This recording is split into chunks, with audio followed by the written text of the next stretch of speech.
Commission के हवाले से एक तरह से चार्जशीट सामने आ गई। आपसे पहले भी बहुत रहनुमा हमारे साथ मौजूद थे, उनके सामने भी हमने ये सवाल रखा, बात की कि ये जो फैसला कलअदम करार दिया गया इलेक्शन कमीशन का, इलेक्शन कमीशन ने बज़ाहिर गलत तशरीह की, सुप्रीम कोर्ट ये कह रही है कि हमारे फैसले की गलत तशरीह की गई, तो फिर इस गलत तशरीह के नतीजा में, इस सारे तमाम तर मामले के नतीजा में पीटीआई क्या मुतालबा करेगी इलेक्शन कमीशन ऑफ पाकिस्तान से? इलेक्शन कमीशन रिजाइन करें, फौरी तौर पर रिजाइन करें। जर्रा बराबर भी इनको एहसास है कि इनकी गलती की वजह से, जानबूझकर या जो है गलती से, जो भी रीजन हो, आई डोंट केयर, इनकी वजह से पाकिस्तान कितने बड़े बुरहान से गुजरा है, पाकिस्तान में कितनी मुश्किलात हुई हैं। जिस मुल्क में इलेक्शन फ्री एंड फेयर ही ना हो, और इलेक्शन फ्री एंड फेयर हो जाएं तो रिजल्ट चेंज कर दिए जाएं और ये खामोश बैठे रहें, खामोश बैठ के तमाशा जो है बन के बैठे रहें, तो उसमें मुल्क को नुकसान कितना हुआ है।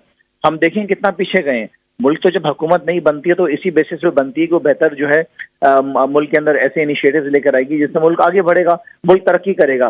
तो एक शख्स की वजह से आज पाकिस्तान के अंदर बुराना है। मैं समझता हूँ इनको फौरी तौर पर रिजाइन करना चाहिए। खुर्रम शेर जमान साहब, रिजर्व सीटें मिलने के बाद अपोजिशन भी स्ट्रांग हो जाएगी। पाकिस्तान तहरीक इंसाफ की मैं बात कर रही हूँ, हुकूमत के ऊपर प्रेशर डाला जाएगा बानी पीटीआई की रिहाई के हवाले से, या बाकी जो कवानीन पास होते हैं? देखें जी, हमें किसी पे कोई प्रेशर डालने की जरूरत नहीं है। बानी पीटीआई जो है वो इंशाल्लाह ताला वो सुरखरू होकर बाहर आएंगे, इन्हीं अदालतों से बाहर आएंगे। एक केस उनका रह गया है और बाकी उनके अलावा जो 2-3 बेल्स जो उन्होंने वापस कैंसिल किए, मैं समझता हूँ वो भी उसमें भी उनको वापस बेल्स मिल जाएंगी। केसेस की कोई वैल्यू नहीं है, चाहे वो इद्दत केस हो, चाहे वो तोशा खाना हो, चाहे वो जो है अलकादर ट्रस्ट का हो। आपके सामने उनके क्या उनके रिजल्ट बने क्या है, उसके अंदर कुछ रखा ही नहीं है।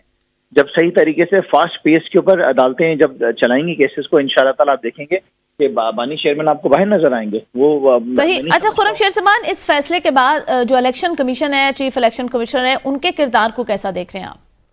बिल्कुल उनका किरदार ठीक नहीं रहा और मैं समझता हूँ कि वो इंसाफ करने के अंदर नाकाम रहे, वो सही फैसले लेने के अंदर नाकाम रहे, और वो हमें हर वक्त जो है उनके ऊपर असर रहा है इनका, पीडीएम का, इस हुकूमत का। और ऐसा नजर आया हमें कि उन्होंने फेवर दिया है, पीएमएलएन को उन्होंने फेवर दिया है, उन्होंने पाकिस्तान पीपल्स पार्टी को दिया है, उन्होंने इंसाफ नहीं किया हमारे साथ।